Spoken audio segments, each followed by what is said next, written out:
Hey guys, welcome to another day with Zimaleta. Today is not a happy video, even though I'm kind of glad, and I'm kind of glad because I already solved what the issue was.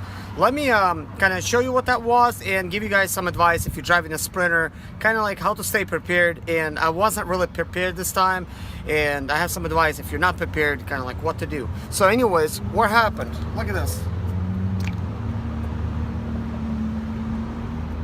That's what happened, guys. My serpentine belt, the brand new one that I installed very recently, when I actually installed an alternator, slipped off and it caused the damage. As you can see here, you don't want to see that in your belt. And as a matter of fact, if your belt ever slips off, kind of be cautious. Take a look at it, make sure there's no cracks and stuff in it that develop, because the pulley could have cut it and stuff. So I wasn't prepared because, normally I have like extra serpentine belts, but when it happened last time and my belt like chewed up and everything when my alternator failed, I used up my spare that I had and installed it with the alternator. So I kind of felt, I might be good for a while because it's a pretty new type of belt. And then I was driving again, and it was happened to be like rainy weather, which has nothing to do with the belt slipping off. And the belt slipped off when I was driving really I don't know, 15 miles per hour. Like I was making a turn into a street, okay? And as I made a turn, boom, a battery light came on, red, indicating that something's wrong, something's not charging. So that means it's also, belt slipped off. And you could see that the steering wheel is really hard to turn, okay? So, I pulled over and I inspected it. Good thing at that point, because I pulled over right away. You want to pull over right away, but be safe, okay? You don't want to pull over like in the middle of the highway. So I pulled over to the side. There was a little side area where I could pull in. And I've looked at my belt was okay. So I'm thinking, okay, that's really weird. A new belt slips off like that, For a very long time I've been driving, the belt was never slipping off. I mean, the only time it would slip off if, let's say, like your pulley fails and it starts like wobbling that on there. It removes the tension, obviously. If you don't notice it for a while, your belt's just gonna slip off because the pulley's just gonna, disappear. It's just gonna fly away, maybe cause some damage. You don't want that. So this time I wasn't really prepared because I don't have one of these guys with me, okay? So I have a commercial account with O'Reilly Auto Parts, and it's in South Carolina. So I'm over here in Michigan right now, and I asked them, I'm like, can you guys pull up my account and stuff? And they said, yeah, they actually pulled it up. I got some discounts, so I paid like 20 bucks for a belt. In case anybody needs a part number, there's the part number. So another thing I want to include in this video, guys, is a belt diagram. And the interesting thing about it, guys, I was just reading through comments today, and I've seen one of the comments from one of the ladies that watches my channel. Maybe it's a guy that has a picture of his wife or something on his YouTube. Either way, it doesn't matter. But probably it's a lady, and she said that her belt slipped off, and she was asking me for a belt diagram, and I directed her to one of my videos, which in the alternator video I actually showed the belt diagram, but I will show it in this one as well, because if you watch any one of my videos and there's something to do with the belt, I mean, you expect to kind of see some kind of diagram, so you could actually put the belt on. And even though I've done this many times, guys, but I always reference a diagram just in case, because you don't want this to think it's in your head and you put it on wrong and then you turn it on, something's not working right. You just don't want that, So I think there is a wrong way of putting it on. I actually think I put it on wrong one time just to see if I can, and I believe I did that. I think as I was making an example on one of the videos with my hood kind of up and everything was disassembled on the front of the engine, so you could see all the pulleys exposed. I have one of those videos in my season 1. But anyways, guys, I don't care if you get the belt, a serpentine belt at O'Reilly's or Mercedes or what have you, some other parts store.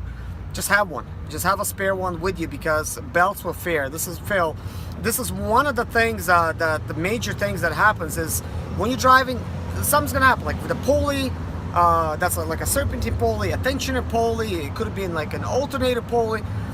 Pulleys fail, and when they fail, they break your belt, and you might have a new belt on there, and now you have to deal with another situation. And guys, now this is next point I was going to get to. When you don't have a belt, how can you actually be prepared in that situation, because you're really not. My main advice, okay, you don't have no belt, that means your water pump is not circulating. So this also means that your engine's gonna start overheating, man. I don't recommend you driving any more than 2 miles to a parts destination. And that being said, I was on the side of the highway when this happened. Actually, I pulled over right away. I looked up the parts store that was, I thought, the closest. It ended up not being the closest. It was like 4 miles away. So I pulled up another one, which was O'Reilly's, and they were like 1.7 miles away. Guys, by the time I got here, and mind this, I was actually trying to pull in, and I've run into a lot of traffic, so it was a lot of kind of like stop and go. So I think this was the worst situation scenario where I had to kind of wait a lot for the traffic to move along. I think it's just a rush hour over here in Michigan right now, and yeah, because it is like a little bit after 5.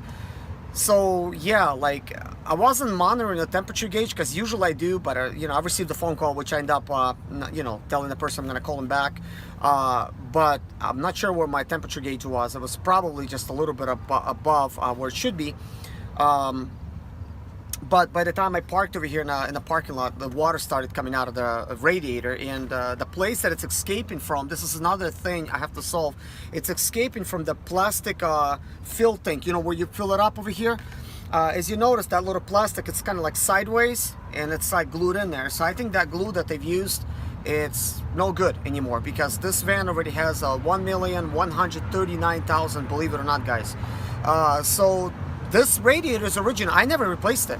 You know, if somebody replaced it, you know, before me, because I started owning it at 650,000 miles, and I got it with all the problems, and I ended up fixing all the problems. This is why I have a YouTube channel now, and because I experienced a lot of problems, and I'm an expediter. You know, I expedite, and I like to think about business and do like a lot of different business investments, that kind of thing.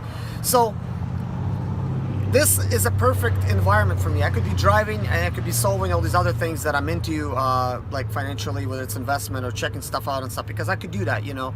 When you're on the road, you have all the time in the world, you know.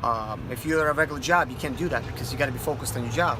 But you're allowed to sit here, think, make phone calls, you know, that kind of thing. And then when you pull over somewhere safe, you can check all your emails, whatnot, if you're talking to anybody. But that's besides the point, guys. This is obviously a belt video. You know, I just want to make sure you guys are keeping a spare belt.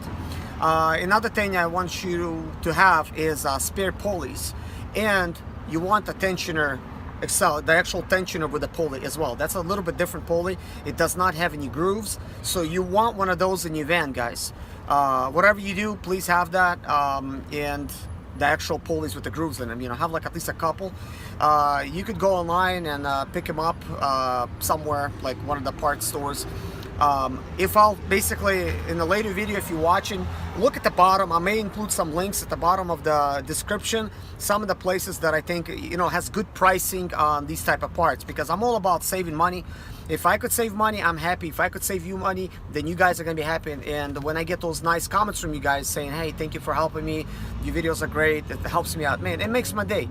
Because at the end of the day, that's actually what I want to do. I want to have a service for you guys where, you know, you're watching my videos, you know, you're getting something for free, and, you know, you're saving money, and I'm actually getting the feedback from you guys, which makes me happy, because this is my hobby, guys. I really like making videos as a hobby.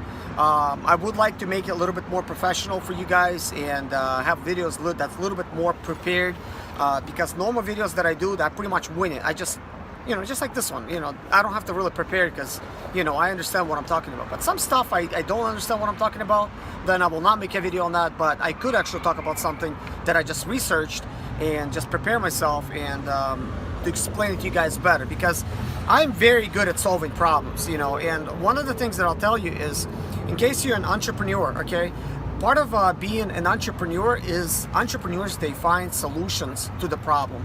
I'm one of those people that I find solutions, you know. That's why a lot of my videos will save you money, because I could show you how to replace a $140 part that you could just do it yourself, and instead of paying like $3,000 like at you know, some kind of mechanic or something, you know, because I don't want you to do that, guys. I speak to many people, including with like new sprinters and stuff, man. I'm telling you guys, 2015s and up, man, people are already experiencing such huge problems, man. I've talked to this one gentleman in Texas last week, man. He already spent $20,000 on his 2016 Sprinter, which is a 3.0 6-cylinder diesel, and it does not even have that many miles on it. You know, he's got closer to 100,000 or something, but he's already experienced like a lot of problems. And you know, I want to be able to find those problems and give you guys solutions.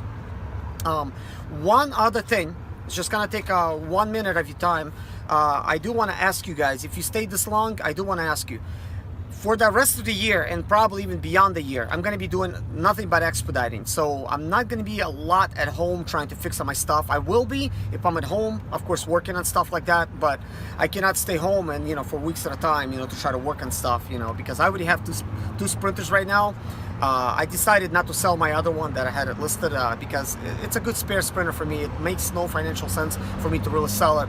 Yeah, I'll get some money, I could reinvest the money, make more money, but at the end of the day, I'm doing expediting. If something fails, I want a sprinter that I could get in, and that's it. So what I want to ask you guys, do you want me to start recording vlogs as I'm driving like to different places and that kind of thing, you know, so you could see kind of like what I'm doing? Do you want to see like what I do for a living? And talk about kind of like expediting and how to do expediting and, you know, what kind of money you could make and that kind of thing, because I have a lot of advice when it comes to that. So if you're watching this and you want to hear that, please leave it in the comments below. I read all my comments, I answer them. You guys know I'm always in the comment section because I care about answering your questions. I don't care how many questions I get, I'm going to try to answer them. And if it gets to the point where I cannot physically answer all the questions because it's going to be like so many, I'm just going to make a video and explain everything in the video and just, you know, pick same kind of questions and just respond to you guys in a video. And maybe like in a comment section on top, just like a main comment, I'll just put on the top or something, you know. So, but I'm here for you guys. If you need help, do not hesitate. Write me a comment.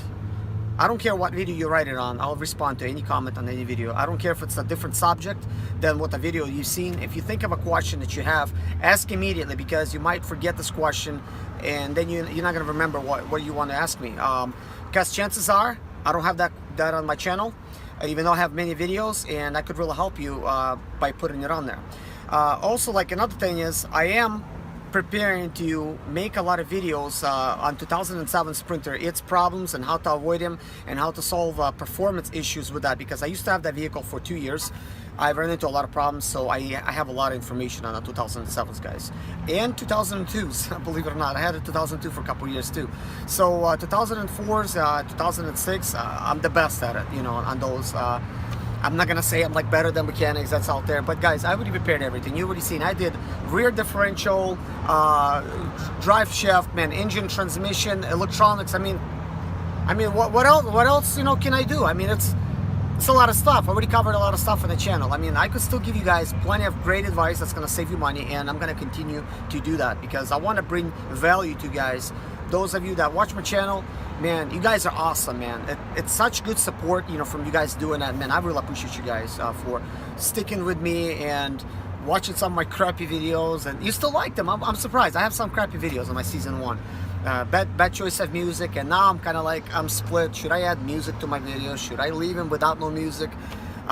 You know, that kind of thing. But let me know, do you want to maybe sometimes when you're watching a video and it's a time lapse, and instead of hearing like a bunch of ratchety sounds and, you know, power tools going back and forth, would you like to instead me put some kind of fun music in there for you guys to listen to? And if so, give me some suggestions. What kind of music should I use? And if there is a certain music that's non-copyright music that is good, let me know in the comments below as well, because I cannot use copyrighted music. You know, if I do, I'm gonna get in trouble with YouTube. They're gonna kick me from the channel. I don't want that to happen, you know.